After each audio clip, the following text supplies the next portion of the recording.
Kita hadirkan dulu aktivitas kampanye masing-masing Capres-Cawapres. Ini Capres-Cawapres nomor urut 1, Anies Baswedan dan juga Mohaimin Iskandar menemui santri-santri serta alumni Pondok Pesantren Lirboyo di Ambarawa, Jawa Tengah. Anies dan juga Caimin optimistis dengan dukungan para santri dan juga alumni untuk suara amin pada Pilpres 2024. Anies serta Caimin mengikuti Istighosah Kubro di Ambarawa, Jawa Tengah. Dalam istighosah ini, Anies dan juga Caimin juga bersilaturahmi dengan santri-santri dan juga alumni Pondok Pesantren Lirboyo. Menurut mereka, para alumni Pondok Pesantren Lirboyo akan berpengaruh bagi suara amin dalam Pilpres 2024. Anies dan juga Caimin optimistis Pondok Pesantren yang mendukung amin tidak hanya dari satu provinsi.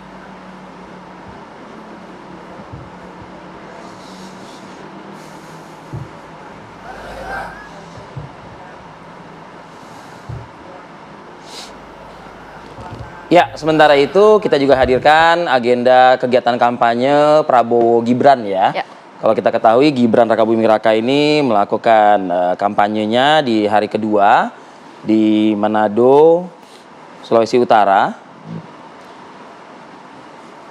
Dan Cawapres nomor urut 2 Gibran Rakabuming Raka menghadiri pertemuan bersama tokoh di Bolaang Mongondo. Dalam pertemuan yang dilakukan tertutup, para tokoh memberikan masukan untuk membuat Sulawesi Utara lebih baik, dan Gibran juga bertemu dengan komunitas dan para pelaku UMKM untuk mendengarkan aspirasi anak muda. Para tokoh dan warga menyatakan sangat menghargai kedatangan Cawapres Gibran ke wilayah Sumatera Utara.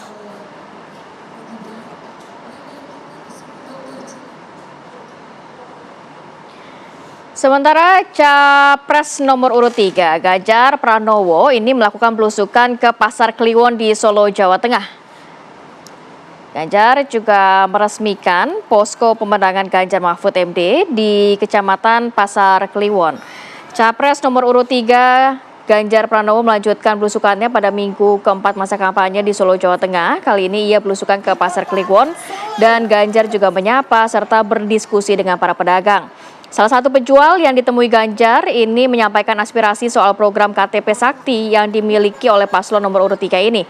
Selain itu, Ganjar juga meresmikan posko pemenangan Ganjar Mahfud di Kecamatan Pasar Kliwon.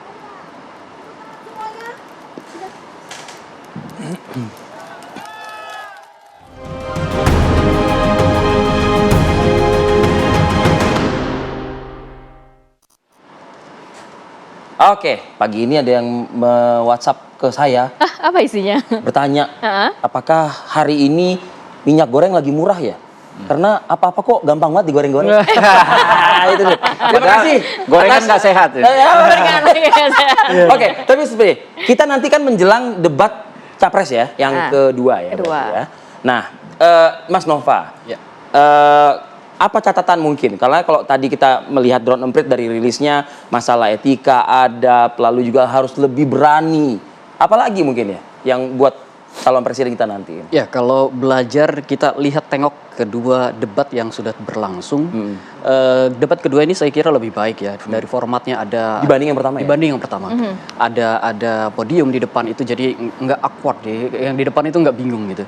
Lalu yang kedua, debat yang kedua ini lebih substantif. Pembahasannya lebih substantif dibanding debat yang pertama, dan itu juga kita lihat dari percakapan di media sosial, orang itu lebih banyak yang membicarakan tentang program dan visi misinya. Lebih substantif tapi lebih banyak julidnya juga ya kayaknya ya. Kalau itu nggak bisa dihindar. Susah itu.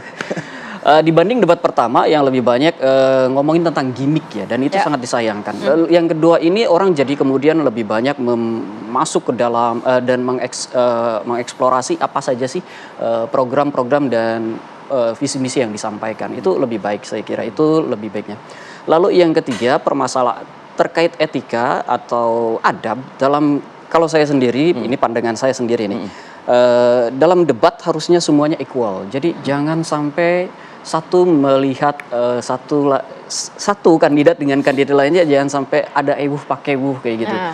Tentu saja cara menyampaikannya harus lebih baik, tapi jangan ragu-ragu untuk menyampaikan pertanyaan-pertanyaan atau merespon pertanyaan-pertanyaan. Saya kira itu.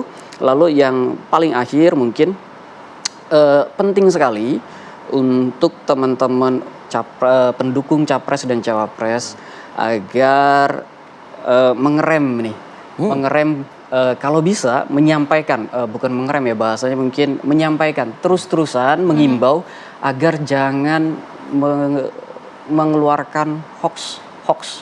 Karena Emang banyak kemarin sejak 2 debat ini. Gini Mbak, pendukung itu kan nggak semuanya ada dalam satu koridor, nggak ada dalam satu komando gitu ya. Bisa jadi ada partisipan kayak Kita gitu. sebut entah relawan, entah sukarelawan. Kalau relawan kayaknya ini ya.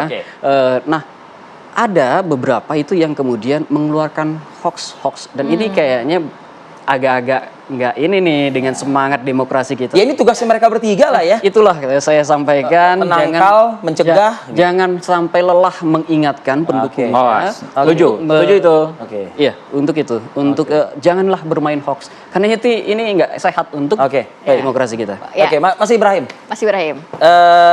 Di jelang nanti yang ketiga ya, debat capres kedua, momen ketiga, apakah masukan-masukan terus akan diperlihatkan?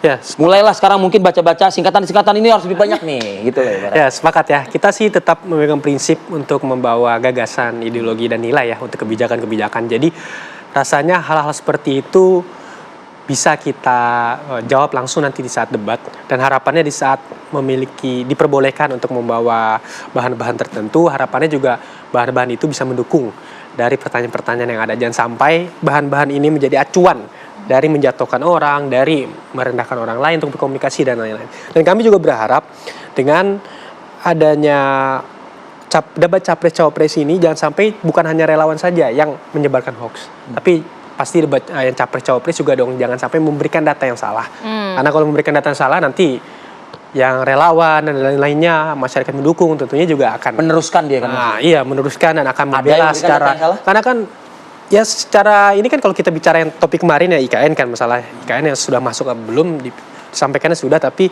baru surat minat investasi kan, hal-hal seperti itu yang dirasa sebenarnya perlu diluruskan kembali. Karena jika ada orang-orang yang memang sefanatik itu dengan pendukungnya, dengan cawapres-capresnya, dia akan menghalalkan segala cara, akan mengiyakan segala cara. Jadi saya rasa itu perlu diluruskan. Nanti di debat yang ketiga ini begitu akan ada selepet-selepet dari Caimin, dari Pak Itu Anies. kan analogi aja. Kita harapannya menselepet yang bangun dari tidur gitu ya. Kita menselepet orang-orang yang lalai. Jadi harapannya kita lebih tugas dan lebih konkret dengan program-program yang ada. Menghubungkan bekas memimpin Jakarta gitu kan. Ya, kita lihat rekam jejak lah. Beli gitu ya kan. Mas Aris, gimana? Ya kalau dari kami ya jelas debat cawapres kemarin ini membuktikan keraguan banyak orang yang mengatakan bahwa Pak Mahfud ini adalah ahli hukum, apakah bisa menjelaskan terkait ekonomi. Justru dengan kemarin ini masyarakat pada paham gitu loh, bahwa ekonomi tanpa hukum itu goyah. Kemudian juga justru Prof Mahfud dengan sangat baik menanyakan sesuai dengan expertise masing-masing cawapres. Untuk Gibran ditanyakan terkait visi misinya terkait menaikkan tax ratio 23% yang bagaimanapun konsekuensinya akan menaikkan pajak, dan ini sangat sensitif. Dan ini pembahasan yang sangat luar biasa, substansi sekali pajak gitu loh. Nah ini sangat diapresiasi juga oleh Kementerian Keuangan bahwa pembahasan sesubstansi ini kalau tidak ada Pak Mahfud tidak dibahas. Bahaya gitu loh, karena orang misalnya pajak mau dinaikin lagi seperti itu. Nah ini jangan sampai masyarakat ada salah paham. Nah ini yang luar biasa seperti itu. Dan Pak Prof Mahfud ini adalah satu-satunya satu-satunya calon wakil presiden yang saat debat itu menjelaskan bagaimana program-programnya itu dengan nilai anggaran 2.500 triliun selama 5 tahun itu ada 21 program. Nah, baik dari mulai makan siang mulai Itu tetangga ya. Itu kita punya, Mas. Equal, jadi equal. Makan siang kan gratis. Enggak apa-apa.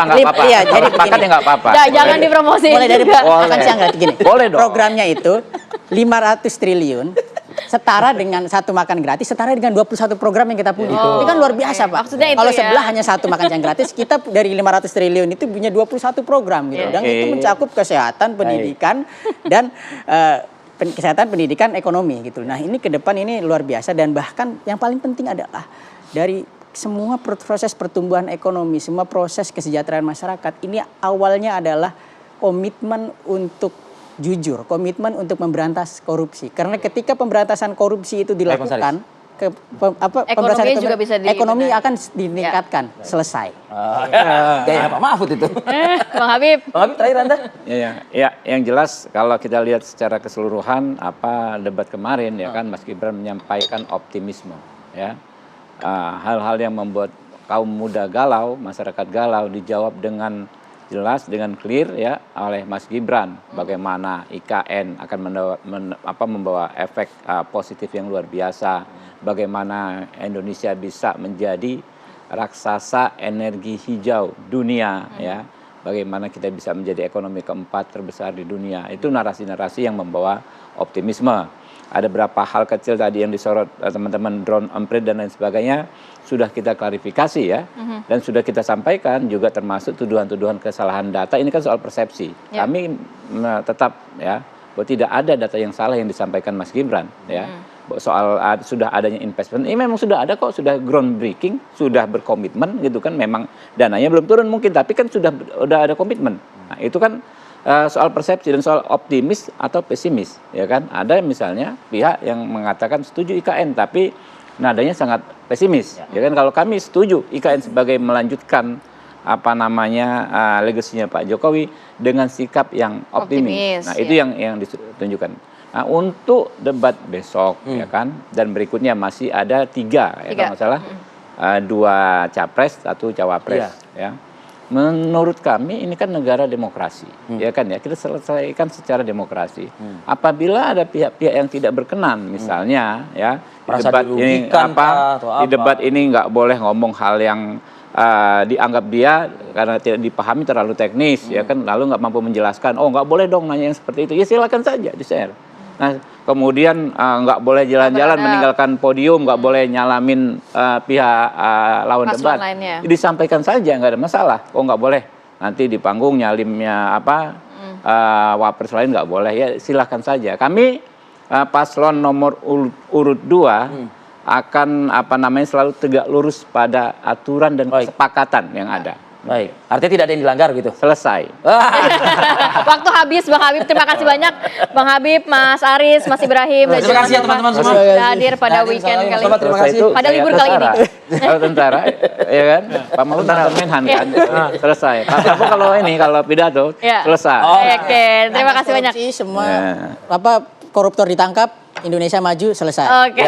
Harun Masiku ditangkap. Makan siang jangan lupa ya, makan siang ya. Makan siang harus dong, ya kan? Makan siang 17 lapangan pekerjaan, makan siang nggak cuma sekali. Bisa dinambah dan bahkan makan pagi dan makan malam.